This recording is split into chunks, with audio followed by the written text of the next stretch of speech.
menanyakan kabar tentang informasi P21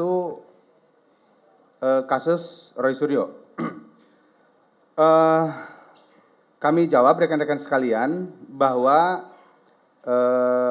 alhamdulillah jaksa sampai dengan hari ini sudah menyatakan bahwa berkas perkara yang kami kirimkan ke Kejaksaan Tinggi DKI tidak memerlukan lagi pemenuhan atas kekurangan-kekurangan yang kemarin sudah kami penuhi. Sehingga kami saat ini sedang berkoordinasi untuk melimpahkan pertanggungjawaban barang bukti dan para tersangka tersebut.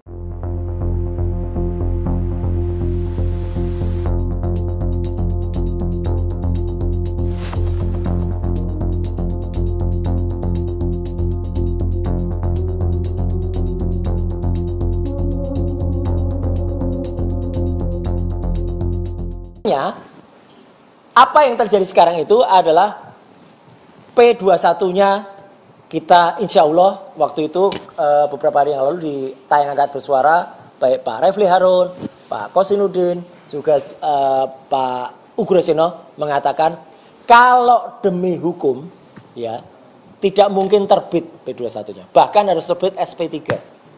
Bukan kami yang minta SP3, tetapi secara hukum atau demi hukum itu harus keluar. Apalagi dengan ijazah yang tidak pernah jelas statusnya. Ijazah itu katanya sudah ditunjukkan ke kami. Bahkan si Mak Lampir tadi katanya bisa memegang ijazah dengan mengetes embus. Itu bohong lagi. Jarinya dia itu seberapa panjang, ya. Kalau ijazah ini sekian panjangnya, ya, misalnya ini ijazah, teman-teman lihat. Nah, ini ijazah. Itu ada plastik rapat berkeliling. Kalaupun terbuka itu bagian atas untuk memasukkan ijazah itu. Coba lihat jarinya seberapa panjang jari orang itu. Hup. Kalau ada. Kalau lebih panjang lagi yaitu jarinya Mak Lampir itu sampai sini. Apalagi ijazahnya lebih besar. Ya, Pak Refli waktu itu ada di situ, saya ada di situ. Ya tidak mungkin ada tangan bisa masuk apalagi itu plastiknya rapat dan begitu kita pegang aja langsung gitu. Nggak boleh dipegang. Kok bisa ada seseorang jari tangan lampirnya masuk, kemudian pegang embus, kemudian dia merasakan embos, itu bohong lagi, ya. Jadi teman-teman semua, clear ya, apa yang kita sampaikan ini adalah bukan semata-mata defense, tapi kita melakukan hal yang seharusnya dilakukan. Dan at last but not least, tadi yang dikatakan pesanannya adalah apa? Kami berdua, saya dan Dr. Tifa, sudah sepakat untuk nanti melaporkan saudara L. Lecumanan itu tadi, karena dia mengaku-ngaku korban, padahal dalam LP-nya itu tertulis organisasi. Organisasi kok korban?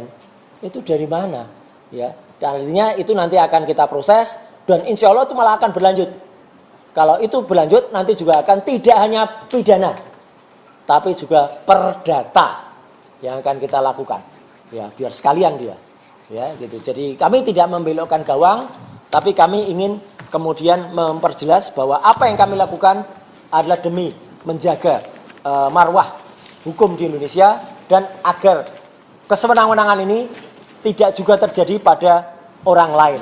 Ya, jadi kalau teman-teman semua kemudian melihat yang namanya ijazah Jokowi itu memang tidak akan pernah tenang. Karena ada orang mengatakan ijazahnya asli atau palsu. Wah, gini ya, ijazahnya asli, tanda tanya, palsu. Ya. Asli atau palsu? Jawabannya ijazahnya palsu. Tuh ada di bawah itu jawabannya. Jadi jawabannya palsu. Ya, ijazah ini 99,9% palsu. Terima kasih.